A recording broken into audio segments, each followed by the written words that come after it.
Nou, het is een project van CBK Zeeland, de BNA en het Zeeuwse Gezicht. Wij hebben altijd een architectuurjaarprogramma. En elk jaar onderzoeken wij daarin een thema. En dit jaar richten wij ons helemaal op Zeeuws-Vlaanderen. Het is het idee om een jaar lang een leegstaand huis in Zeeuws-Vlaanderen te betrekken. Er allerlei mensen in te gast uit te nodigen. En die mensen gaan allemaal plannen maken voor het huis en voor de omgeving. En het is het idee om het huis en dus ook Zeeuws-Vlaanderen zo toekomstbestendig te maken. Nou, we zijn al heel lang bezig met kansen in Zeeland, kansen voor Zeeland te ontdekken. En vorig jaar hebben wij hele concrete opdrachten gedaan, bijvoorbeeld naar het plein in Zierikzee gekeken en een herstructurering van een wijk in Terneuzen. En toen kwamen wij eigenlijk aan het einde van heel die project, liepen wij tegen de situatie in Zeeuws-Vlaanderen aan. En je kunt allerlei debatten organiseren en dat doen we natuurlijk ook wel. Maar misschien kun je ook eens een andere insteek nemen. Door gewoon eens echt te gaan logeren, door eens te ervaren, proberen wij op een andere manier te inventariseren wat er speelt. Krimp en natuurlijk ook recessie vallen hier ook. En de situatie met dat het een grensgebied is. Maar wij willen eens kijken van hoe is Zeeuws-Vlaanderen nou eigenlijk echt? Vanuit de Zeeuws-Vlaming zelf, maar ook van mensen elders. Hoe ervaren ze Zeeuws-Vlaanderen? Hoe ervaren ze het om hier te wonen, om hier naartoe te komen? Dus we staan eigenlijk met een open blik, kijken we naar Zeeuws-Vlaanderen. Ik kwam gisteren uit Amsterdam hier en toen scheen toevallig, of misschien niet toevallig, de zon. En ik merkte gewoon echt dat ik er veel meer van genoot dan in Amsterdam, waar ik het op het moment druk heb. Dus ik merkte dat ik veel meer ontspande en dacht, wauw. En ik denk dat dat toch echt te maken heeft ook met dat er meer ruimte is hier, dat je meer de ruimte ervaart. Dus ik ben nu al aan het relaxen en aan het werken. En dat is dus het leuke van mijn manier van deeltijd wonen. Hè. The best of both worlds combineer je. Het werk gaat gewoon door. Dat is tegenwoordig fijn, hè, met het nieuwe werken. Je kunt gewoon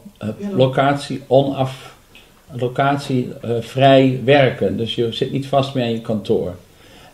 En verder vonden wij dit heel leuk, omdat dit initiatief echt een experimenteer- en ontmoetingsruimte is. Dus zij geven echt veel ruimte hier, het project, om na te denken, om creativiteit te gebruiken. Want er is creativiteit nodig om die wens die er is bij veel stedelingen, om ook iets in het platteland te doen, om dat te verbinden met al die regio's waar veel leegstand is, waar veel mogelijkheden zijn. Dus ja, dan moet je een beetje gaan uitproberen en voelen. En dat doen ze hier heel leuk bij Grot of Kans.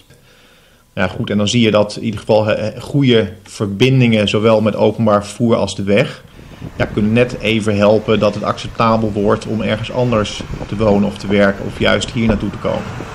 Dus wat wij ook willen doen tijdens de brainstorm is eigenlijk alle luiken opengooien rond het thema. En niet het bezit van woningen centraal stellen, maar het wonen zelf.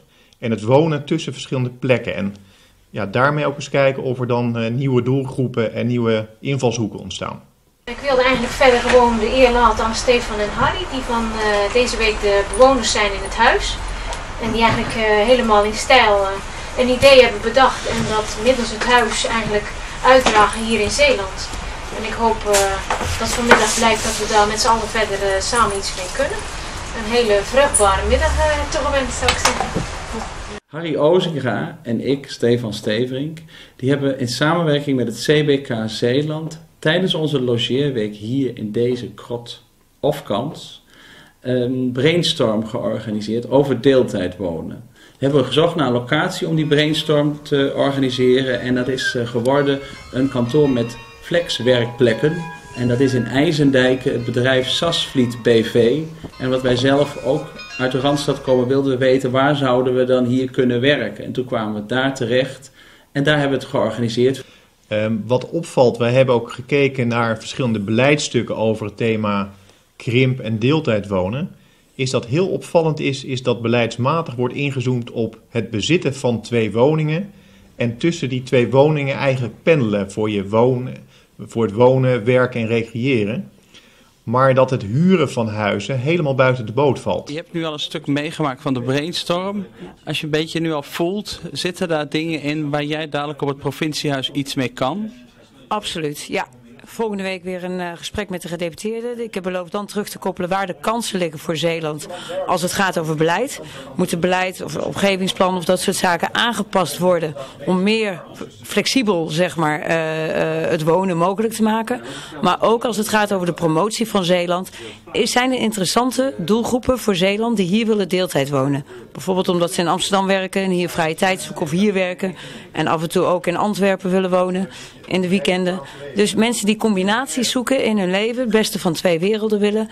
Wij willen kijken wat voor soort mensen zouden nu voor Zeeland willen kiezen. En hoe kunnen we die voor Zeeland interesseren, hoe kunnen we die bereiken. Hoe ziet het ideale deeltijd wonen en werken er volgens jou hier in Zeeuws-Vlaanderen uit? Nou, ik zat te denken, in heel Nederland heb je wel een aantal kunstenaarsdorpen. Zoals Haren in Groningen had je en Bergen in Noord-Holland. En toen bedacht ik me dat Zeeuws-Vlaanderen eigenlijk iets heel specifieks heeft. Het zit precies tussen het Nederlandse taalgebied en het Vlaamse taalgebied in. Bovendien komt de Dikker van Dalen hier vandaan, bekend van het woordenboek.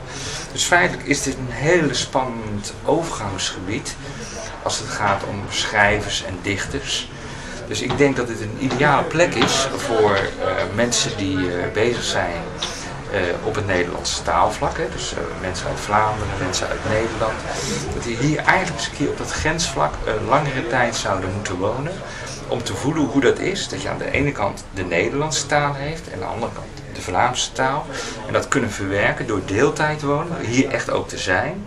Dat kunnen vertalen in hun manier van werken als schrijver.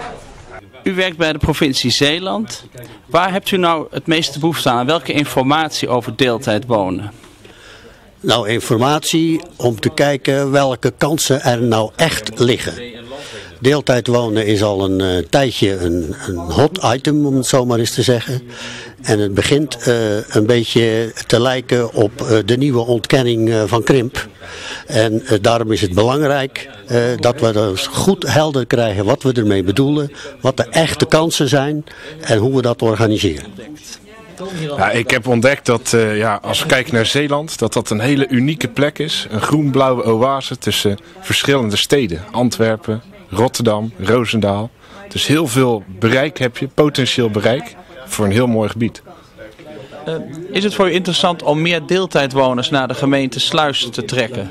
Ja, ik denk het wel. Het heeft natuurlijk ook een economisch belang. We hebben nu wat leegstand die ontstaat. We zijn volop bezig om te kijken of de tweede woningverordening, of die inderdaad wat soepeler kunnen gaan toepassen. Waardoor je mogelijkheden creëert om mensen ook in deeltijd hier te laten wonen. En ik zeg altijd maar, je kunt beter de woning 4 dagen op een week bewoond hebben dan helemaal niet. En die 4 dagen heeft een economisch gewin voor de omgeving. De bakker die verkoopt, er wordt jurk gekocht, restaurants draaien er wel mee. Er wordt ook gesleuteld aan de woning zelf. Dus ik bedoel, eventueel bouwmarkten of lokale aannemers die hebben daar gewin bij.